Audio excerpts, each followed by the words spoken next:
Baik, kali ini kita akan membahas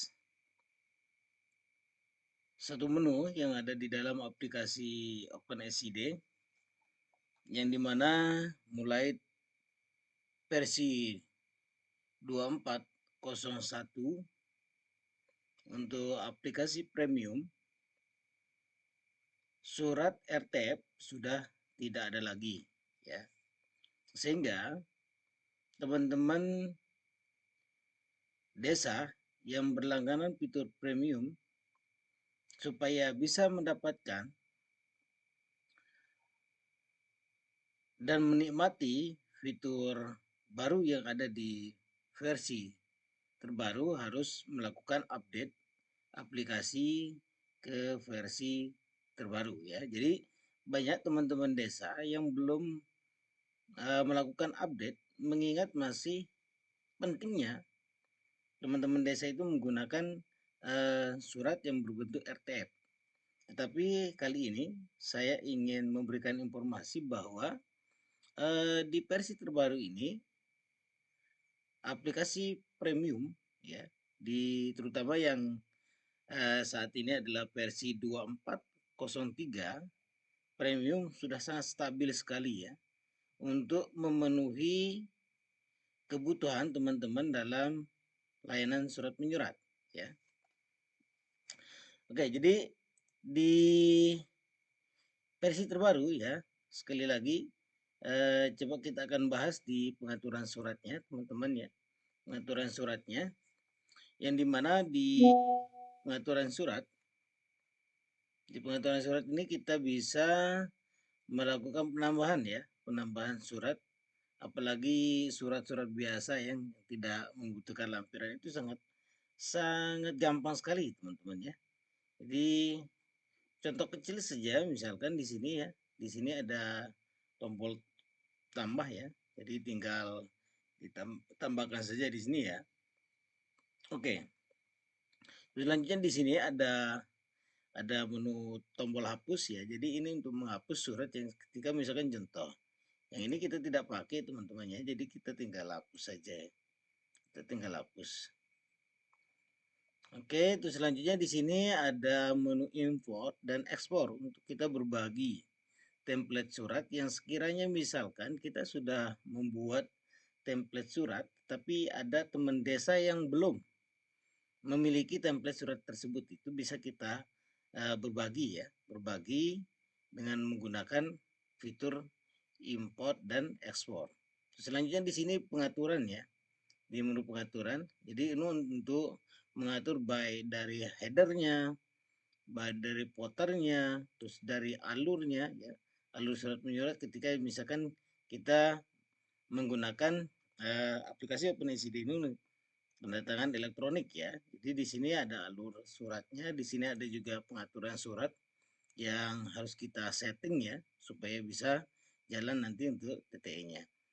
Oke, terus selanjutnya di sini ada form penduduk luar, ya. Jadi nanti ini bisa kita tambahkan form ini, ya, form misalkan penolong di luar desa, atau misalkan bisa kita tambahkan yang lain, ya. Oke, di sini, ya, misalkan saksi luar desa bisa kita tambahkan melalui ini. Di sini untuk kode aliasnya, dan di sini untuk merubah jenis form, ya, jenis form bawaan suratnya. Di sini kita atur, ya, kita atur di sini, dan di sini ada ke pengaturan margin untuk suratnya, ya. Oke, ada teman yang mengalami contoh misalkan di NA, ya, di pengantar nikah. Coba kita lihat. Kalau di sini itu bahasanya nikah, ya. Kita ketik nikah saja.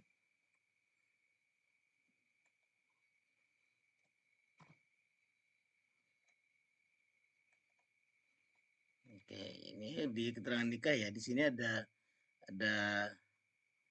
keterangan nikah yang dimana di situ ada N1, N2, N4 dan sebagainya.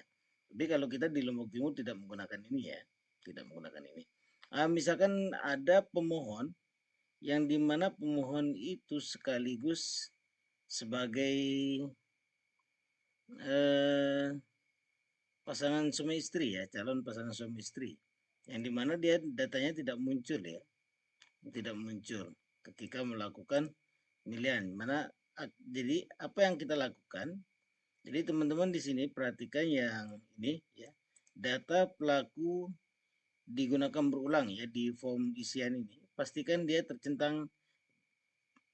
dia dipilih iya ya, dipilih iya supaya nanti bisa data pemohon ini bisa dipakai berulang ya, atau dia bisa kan contoh yang ini untuk data-data ini, jadi bisa dia nanti 2 kali ya, 2 kali dipakai atau berkali-kali lah, berkali-kali.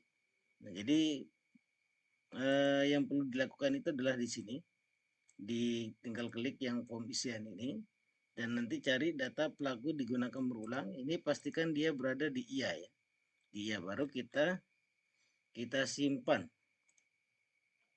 Kita simpan. Coba kita contohkan ya, contohkan.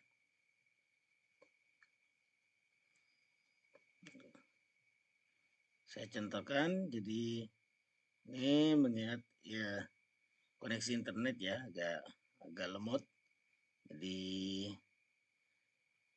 agak lamban ya.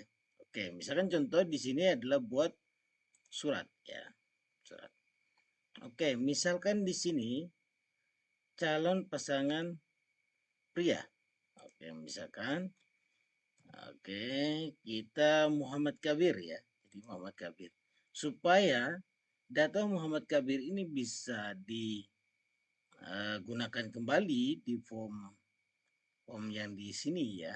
Nah, di sini di bawah ini baru tadi ya, kita harus setting tadi itu ya, pilih berulang itu ya. Jadi misalkan ini, nah, dia akan muncul teman-teman ya. Jadi kalau dia tidak bisa muncul nanti, data contoh misalkan pemohon ini dia tidak muncul, tidak bisa muncul lebih dari 1 kali, maka jangan lupa nanti lakukan pengaturan di suratnya ya, di suratnya.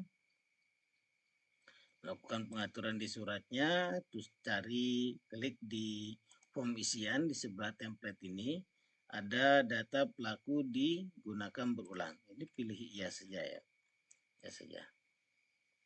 Seperti itu ya. Jadi ini seringkali teman-teman banyak mengalami kisah ini. Sebenarnya sederhana sekali, cuman karena keterbatasan pengetahuan kita atau kita belum tahu ya settingannya di mana, sehingga kita terkadang bingung sendiri ya. Oke, jadi mudah-mudahan video ini bisa bermanfaat bagi teman-teman. Jadi sekali lagi, kalau ingin supaya data pemohon itu bisa muncul berulang kali, jadi tinggal melakukan setting di menu pengaturan, di pengaturan surat, terus cari suratnya, setelah itu baru pilih form isian yang ada di samping kanan template ini ya. Di sini ada pilih iya saja di data pelaku digunakan berulang. Oke, sekian dulu teman-teman, semoga bisa dipahami, dan jika ada hal yang belum bisa dimengerti, jadi bisa ditanyakan langsung ya. Oke.